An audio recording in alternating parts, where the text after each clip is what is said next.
And I was like, holy shit, this is like a huge opportunity. So it was a completely realistic video of someone talking about my product. We had a 7-day sprint where we went from no product at all, no lines of code, and that's how we got our first 5 customers after just 1 week. And I was like, okay, fuck it, I'll quit, I'll try this out.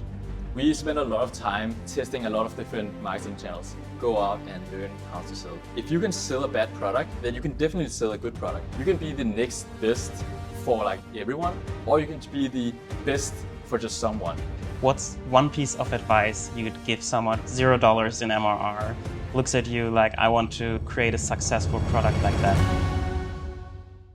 So, Alex, this is the first episode of the Hacker Residency X Tiny Launch podcast. Tell me a little bit about yourself. Who are you? What did you build? And, what's your story? Yeah, Chris, I'm excited to be here. First of all, my name is Alex. I'm a Danish entrepreneur. I built 2 SaaS products, Infiltrations and Starpop, to 15K MRR. And I've been an indie hacker for 1 year now. All right, tell me a little bit about Starpop AI. What is it? How is it doing? And what's the business model? Starpop is my latest project that I built with my co-founder 7 months ago.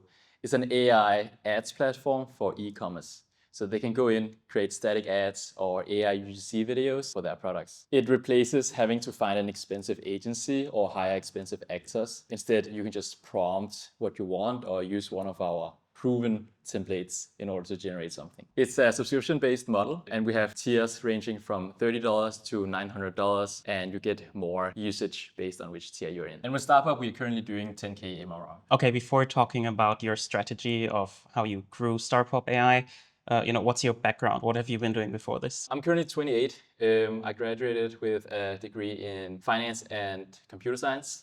I ran my first VC-backed startup after graduation, and then I exited that after about a year. And then I had a few various random jobs as a strategy consultant, as a software engineer, but I quickly realized that I just wanted to make internet money and build internet businesses. I think a lot of our viewers are in a similar situation that you've been in back then, deciding like, should I quit my job? Should I go all in, or should I go the safe route and keep my job?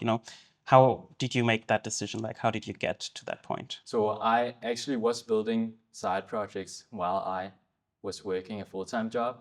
What made me do this full-time was I was super lucky and I hit a viral tweet on Twitter. It got 3 million views out of nowhere. And I was like, okay, I don't normally get 3 million views. This is a huge signal for me. And I was like, okay, fuck it, I'll quit. I'll try this out. Okay, so you went viral on X and you decided, I'm going to quit my job. I'm going to go all in on Starpop AI. But how did you even get the idea for Starpop AI? Like, what started that product for you? So I think a lot of people that are building in public and doing online entrepreneurship, they can probably relate to not knowing what to do with the marketing. On Twitter, there was like this huge push for UGC marketing, especially on consumer apps. And they kind of preach that you can get a very low cost marketing channel that has huge potential. Like basically you could just go super viral and that could make your whole app. So I was looking into that, reaching out to different UGC creators, trying to get them to work with me. And I found that basically all of them ghosted me. None wanted to answer my request for a partnership. That was of course a huge letdown. And at this point, Sora 2, the video model from OpenAI, it just dropped. So I went on the OpenAI Sora 2 platform and typed in, generate me a UGC video for AI flow chat. And I was just completely blown away with what they got. So it was a completely realistic video of someone talking about my product. And I posted that video on Meta Ads just to see what my return would be. And surprisingly, it performed quite well. And I was like, holy shit, this is like a huge opportunity, because not only do I know that this solves my own problem, I know that many other indie hackers and entrepreneurs, they also struggle with the same marketing problem. Mm-hmm. And if you can automate it with AI content that looks real, a lot of people is going to want that. Okay, you said this could be useful for other people like you, maybe indie hackers. They could create marketing material for their own apps. But recently you moved away from attracting so many different kinds of customers and you kind of locked into e-commerce. Like, could you talk a little bit about that? Why did you do that? And maybe why narrowing down like that could be useful for other people as well? It's true that in the beginning, we're just marketing our platform Starpop to everyone. everyone who needed hyper-realistic AI UGC videos. We realized that it's super hard to be a broad platform for everyone, because if you build for everyone, you basically build for no one. There's a famous quote which is like, you can be the next best for like everyone, or you can be the best for just someone. And it's much better to be the best for someone and be like the first, like the primary choice. What we realized was that we could attract a lot of people into the platform, but we had trouble keeping them from churning, basically. We looked into the data to figure out, okay, who are the ones that actually stay and get the most value out of what we built? And that came out to be e-com people. So right now we are logged in, switching away from everyone to e-com, and that has huge implications for the rest of the platform. It's going to be so much easier for us to do marketing, and it's going to be so much easier for us to build very specific products towards these type of customers who have very specific needs. And would you say that was a mistake on your side to start broad and not focus on one group from the beginning? Or was it actually useful for you to actually let the data tell you who your ideal customer would be? It definitely wasn't a mistake. We spent a lot of time testing a lot of different marketing channels. We've done YouTube, we've done Discord, we've done Reddit, even Brainrot. And like we learned so much from doing that. Like we learned, okay, who are actually converting? Because sometimes you see something go viral, but you actually don't know what the conversions numbers are. So sometimes we would have something go viral, have millions of views, but it would just lead to no conversion at all.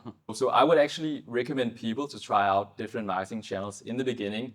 Try out maybe like a bunch of different hooks and ICPs to see which one actually converts and sticks around. Okay, so you've already kind of teased all your different experiments, and I'm sure you can tell us a lot about what worked for you. But before we go into the secret sauce, maybe you can just show me like a real example of what your platform can produce for its customers. Here's a video that I generated for Tiny Launch, and you can see for yourself.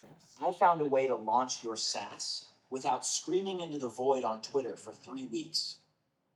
If you're building a tiny product, the hardest part isn't always shipping.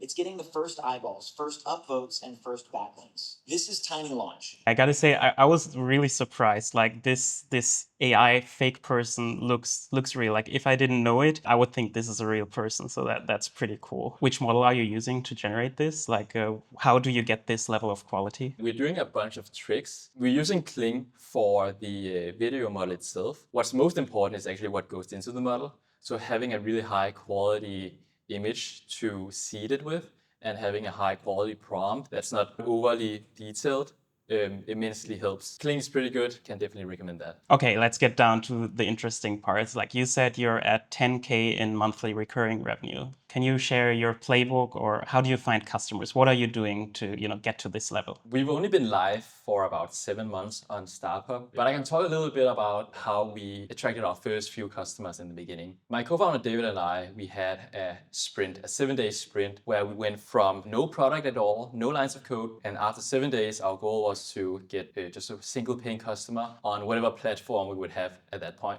We did a very interesting strategy that I haven't really heard anyone else talk about. It's something that I call Discord infiltrations. You go and find Discord communities that are related to your niche and has potential customers. Some customers you'd think your product or your idea solves for. In our case, it was e-com. So we would find e-com communities. We would go in and chat up with the other members. Basically, we would just participate in the community as a normal community member. And then we would teach them how to do AI videos and what it would actually look like. We made videos specifically for the different e-com brands, showed them what AI could do that really piqued their interest and they wanted to learn more. And we would deliver value. We would show them how to actually do this. But many people are quite busy in their lives. So even after we showed them exactly what to do, they just wanted something to help them do it. And that's when we actually plugged Starpop and be like, okay, you can just go into our platform and have the generations ready, done for you. And that's how we got our first 5 customers after just 1 week of doing these Discord infiltrations. So you basically gave all the value up front. You even explained how they could do it for free if they have the time and they want to put in the effort. And your offer is basically, now you know how to do it, but if you don't have the time, use our platform. It will be super easy. Yes, exactly. Yeah. I can imagine that the moderators of these communities maybe don't appreciate people selling to their members.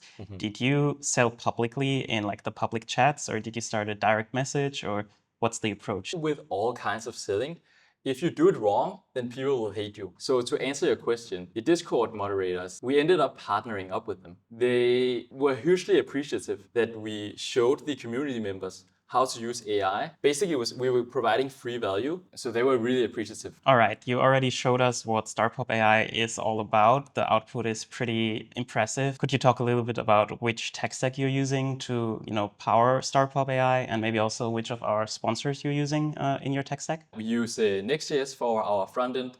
We use Supabase for our database. We use a lot of different image and video providers, such as Fel and Replicate. And we also hook up with OpenAI and Veo. And funnily enough, we actually use a lot of the sponsors of this podcast. So we use Notion for a lot of our internal communication.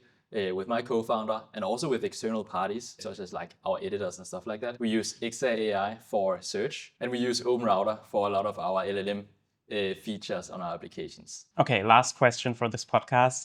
What's one piece of advice you'd give someone who's just starting out, $0 in MRR, looks at you like, I want to, create a successful product like that? Like, what's your one piece of advice you'd give them? If you're just starting out and you sit at $0 in MRR, then my best advice to you would be to go out and learn how to sell. I have one mantra that I keep giving out to new founders. If you can sell a bad product, then you can definitely sell a good product. At some point, your product will inevitably be better. And when that times come, then you will find success because you already know how to sell. Don't be embarrassed about selling a bad product.